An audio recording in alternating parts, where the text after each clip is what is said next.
கிறிஸ்துவுக்குள் பிரியமானவர்களே, கர்த்தரும் இரட்சகருமாய் இயேசு கிறிஸ்துவின் ஈடின் நாமத்தினாலே உங்கள் யாவருக்கும் என் அன்பின் வாழ்த்தில் தெரிவிக்கிறேன். தேவன் அருளி அப்பம் பிரேயர் மினிஸ்ட்ரி மூலியமாக உங்களோடு சந்திப்பதில் மிகுந்த மகிழ்ச்சிகிறேன். தினம்தோறும் இரவு நேரத்திலே பரிசுத்த வேதாந்தத்தில் நாம் ஒரு பகுதியை தியானித்து நம்முடைய குடும்ப பாதுகாப்பிற்காக நாம் ஜெபித்து வருகிறோம்.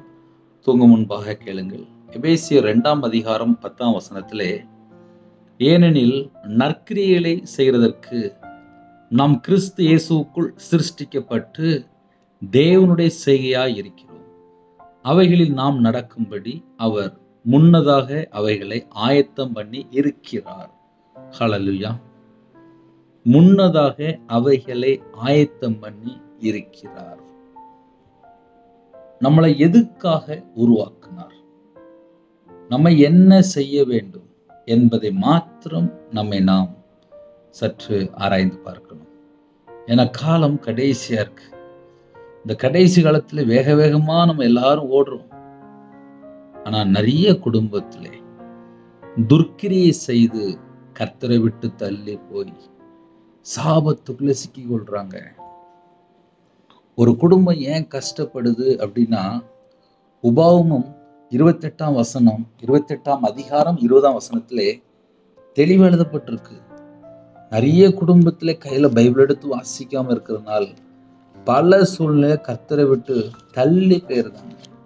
இந்த இரவு நேரத்துல யாரெல்லாம் இணைந்துக்கிறீங்களோ, உபாகமம் 28 அதிகாரம் 20 வசனத்துல அழகா எழுதப்பட்டிருக்கு.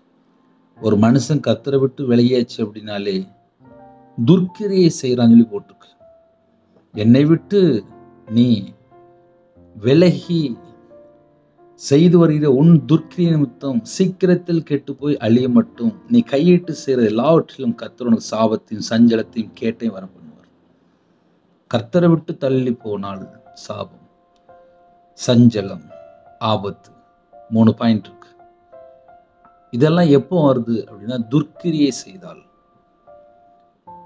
ஒரு மனுஷன் ரட்சிக்கப்பட்டதுக்கு அப்புறம் இயேசு கிறிஸ்துவை ஏற்றுக்கொண்ட பின்பாக நன்மை செய்யணும், நற்கிரியை செய்யணும், முடிவிலே நித்திய ஜீவன். பைபிள்ல தெளிவு எழுதப்பட்டிருக்கு. அன்பு கூறணும், இதுதான் நம்ம மேல விழுந்த கடமை. கர்த்தருக்காக வாழணும். எந்தெந்த குடும்பம் கர்த்தருக்காக வாழ அர்ப்பணிக்கிறீங்களோ நம்ம குடும்பம் இன்னைக்கு ஆசீர்வதிக்கப்படும். அதுக்கு நம்ம என்ன செய்யணும் அப்படின்னா, நற்கிரியை மட்டும்தான் செய்யணுமா. நற்கிரியைகள் செய்கிறதற்கு நாம் கிறிஸ்து இயேசுக்குள் சிருஷ்டிக்கப்பட்டு, நம்மளை எதுக்காக உருவாக்குனார் அப்படின்னா, நல்ல செயல்கள் செய்ய வேண்டும். வீட்டுல 24 மணி நேரம் சில தாய்மார்கள் வீட்டிலே இருப்பாங்க. அழிந்து போற ஆத்துமாக்களுக்காக ஜெபிக்கிறது நன்மை. வீட்டுல வயசான பாட்டி இருப்பாங்க, இல்ல மாமியார் இருப்பாங்க. அவங்களுக்கு உதவி செய்யறது அது நற்கிரிய லிஸ்ட்ல தான் உள்ள வரும். இன்னும் ஏழை எளிய ஜனங்கள், ஒரு மனுஷன் 24 மணி நேரம் நல்ல செயல்கள் செய்யணும். அதுக்காக கிறிஸ்து இயேசுக்குள் நம்மளை உருவாக்கி இருக்காரு. அப்ப நம்ம உருவாக்கப்பட்ட நோக்கம் என்ன அப்படின்னா, நல்ல செயல்கள் செய்ய வேண்டும். இந்த இரவு நேரத்திலே நம்முடைய வாழ்க்கையிலே நம்ம நல்ல செயல்கள் செய்தால் நம்ம குடும்பம் ஆசீர்வாதமா இருக்கும். இல்லையே, என் வாழ்க்கையில நான் கொஞ்சம் கெட்ட காரியம் செய்யறேனே அப்படின்னு சொல்லி ஒருவேளை யாராவது இதயத்துக்குள்ள ஏதாவது நிறைய காரியங்கள் ஏதாவது யோசிச்சுட்டு இருந்தால், உபாகமம் 28 அதிகாரம் 20 வசனம் கொஞ்சம் ஞாபகத்துல வச்சுக்கோங்க. கர்த்தரை விட்டு வழி விலகிட்டான் அப்படின்னாலே, அந்த மனுஷன் எங்க போய் சிக்கி கொள்றான் அப்படின்னாலே, துர்க்கிரியில போய் சிக்கி கொள்றான். துர்க்கிரியில போய் சிக்கி கொண்டதுக்கு அப்புறம் அவனோட வாழ்க்கையில என்ன வரும் அப்படின்னா, முதல்ல என்றாவது என்னன்னா சாபம், 2வது சஞ்சலம், 3வது கேட்டை. அப்ப கெட்டு போயிடுவான். அப்புறம் வருத்தம் இருக்கும், ஆசீர்வாதம் இருக்காது.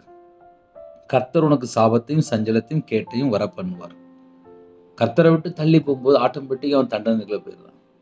அப்ப நம்ம கிறிஸ்து இயேசுக்குள் சிருஷ்டிக்கப்பட்ட பின்பாக நம்ம என்ன செய்யணும் அப்படின்னா, முதல்ல நம்ம தேவனை தேடணும், கையில பைபிள் எடுத்து வாசிக்கணும், நீதியை பின்பற்றணும், நன்மை செய்யணும், நற்கிரியை செய்யணும், பரிசுத்தமா வாழணும், உண்மையா இருக்கணும். 24 மணி நேரம் நம்ம வீட்டிலே இருக்க மாட்டோம், வெளியில போயிட்டு வந்துட்டு இருப்போம். எல்லா சூழ்நிலையுமே நம்ம நன்மை செய்யறோமா, நற்கிரியை செய்யறோமா, நல்ல செயல்கள் செய்யறோமா, இந்த ஒரே ஒரு பாயிண்ட் மட்டும் நம்ம யோசித்தா போதும். ஹல்லேலூயா. இரவு நேரத்துக்காக ஒரு சின்ன ஜெபம் பண்ணி முடிக்க போறேன். ஆனா யாரெல்லாம் இணைந்திருக்கிறீங்களோ, நம்ம எப்படி திரும்ப யோசித்து பார்க்கணும், நான் நல்ல செயல் செய்கிறேன்னா இல்லை கெட்ட செயல் செய்து கொண்டிருக்கிறேன்னா? நற்கிரியைகளை செய்கிறதற்கு நாம் கிறிஸ்து இயேசுக்குள் சிருஷ்டிக்கப்பட்டு தேவனுடைய செய்கையாக இருக்கிறோம். தேவன் நம்மளை எதுக்காக உருவாக்கியிருக்கார் அப்படின்னா, நீ கிறிஸ்துவுக்குள்ள இருக்கணும்ப்பா, நீ நல்ல செயல்கள் மட்டும்தான் செய்யணும், அவ்வளோதான். இதுதான் புதிய ஏற்பாடுடைய ஹையஸ்டான நமக்கு கொடுக்கப்பட்ட ஒரு வேலை. நல்ல செயல்கள் செய்யணும். ஒரு மனுஷன் நல்ல செயல்கள் செய்யும்போது அங்கே பிசாசு உள்ள என்ட்ரு ஆகாது. தேவ தூதர்கள், பரிசுத்தவான்கள், நமக்கு ஏகப்பட்ட பாதுகாப்பு இருக்கு. ஆனா துர்க்கிரியை செய்யும்போது பிசாசு உள்ள வந்துருவான், பொல்லாதாவி உள்ள வந்துடும், சாபம் உள்ள வந்துருது, சஞ்சலம் உள்ள வந்துருது. அவன் கெட்டு போயிடுவான் ஆட்டோமேட்டிக்கா. ஏன்னா கர்த்தரை விட்டு தள்ளி போயிட்டான். அப்போ 2 டைப் ஆஃப் மெசேஜ் இருக்கு. எப்படின்னா, நல்ல செயல்கள் செய்கிறவங்க அவங்க கிறிஸ்துவுக்குள்ள இருக்காங்க, கெட்ட செயல்கள் செய்கிறவங்க அவங்க பிசாசுடைய பிடியில் போய் லாக் ஆயிடுவாங்க. அதனால் இரவு நேரத்தில் எந்த சூழ்நிலையிலே நம்ம இருக்கிறோம் தேவனுக்கு தெரியும். நம்ம தேவனுடைய செய்கையாக இருக்கிறோம் என்று எழுதப்பட்டிருக்கு. அவைகளில் நாம் நடக்கும்படி அவர் முன்னதாக அவைகளை ஆயத்தம் பண்ணி இருக்கிறார். நம்ம நன்மை செய்யணுமா நற்கிரியை செய்யணுமா? ஒரு சின்ன ஜெபம் பண்ணி முடிக்க போகிறேன். அதிகாலவில் இணைந்திருங்க. இரவு நேரத்தில் தினந்தோறும் கேளுங்க. கண்களை மூடி நாம் ஜெபம் செய்வோம். பரிசுத்தமுள்ள நல்ல பிதாவை நன்றியோடு துதிக்கிறோம் சொல்கிறோம்ப்பா. இந்த நாள் முழுவதும் பாதுகாத்த கிருபைக்காக நன்றி. இரவு நேரத்திலே உங்கள் பாதவில் அர்ப்பணிக்கிறோம்.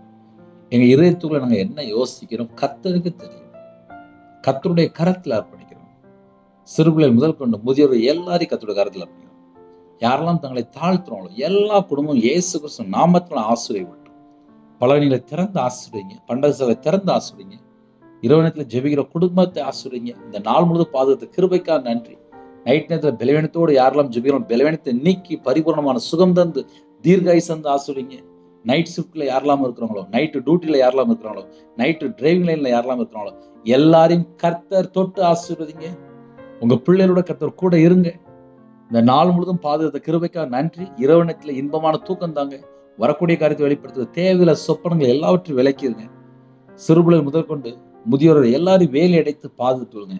எந்த நாட்டுக்குள்ள எந்த சூழ்நிலை வேதனையோடு துக்கத்தோடு சஞ்சலத்தோடு இருக்காங்களோ கர்த்தர் நீக்கி போடுங்க. கர்த்தருடைய கரத்துல மீண்டும் உங்களோட ரத்த கொட்டைகளை வேலை அடைங்க. கடனில், வியாகுலத்தில், பலவீனத்தில், சோர்வில் எந்த குடும்பம் இருக்காங்களோ எல்லாவற்றையும் நீக்கி போட்டு அந்த குடும்பத்தை ஆசிரியங்க. தேவன் அவர்களே அப்போ மினிஸ்டர்ல உங்களுடைய பாதவில் அர்ப்பணிக்கிறோம். இணைந்துக்கிற குடும்பத்தை உங்களுடைய பாதவில் அர்ப்பணிக்கிறோம். அப்பிரோஜனமான ஊழியக்காரன் உங்களுடைய கரத்தில் அர்ப்பணிக்கணும். இந்த நாளிலும் எங்க கூட இருந்த கிருபைக்காக நன்றி. எந்தெந்த சூழ்நிலையில கண்ணீர் வடிக்கிறாங்களோ அந்த கண்ணீரை தொடச்சிருங்க. இதயத்துல பாரத்தோடு இருக்காங்க, அந்த பாரத்தை நீக்கி போட்டுருங்க. எங்க கூட நீங்க இருங்க. நாளைக்குள்ள காரியத்தை கர்த்தர் பொறுப்படுத்துங்க. நிறைய குடும்பத்துல நிறைய தேவைகள் உண்டு, கர்த்தர் சந்திங்க. உங்க நாமம் மகிமைப்படட்டும். இயேசு கிறிஸ்துவின் பிதாவே ஆமென். தேவனுக்கே மகிமையுண்டதாக. கர்த்தர் தாமே உங்களையும் உங்கள் குடும்பத்தையும் சகல காரியத்தையும் சம்பூர்ணமாக திருப்தியாக கர்த்தர் கூட இருந்து ஆசீர்வதிப்பாராக. ஆமென். கர்த்தராகிய இயேசு கிறிஸ்துவின் கிருபையும் பிதாவாகிய தேவனுடைய அன்பும் பரிசுத்தனுடைய ஐக்கியமும் இப்பொழுதும் எப்பொழுதும் சதா காலங்களிலும் நம் மனதில் கொடுப்பதாக. ஆமென். கிறிஸ்துவில் பிரியமானவர்களே, எனக்காக ஜெபித்துக் கொள்ளுங்கள்.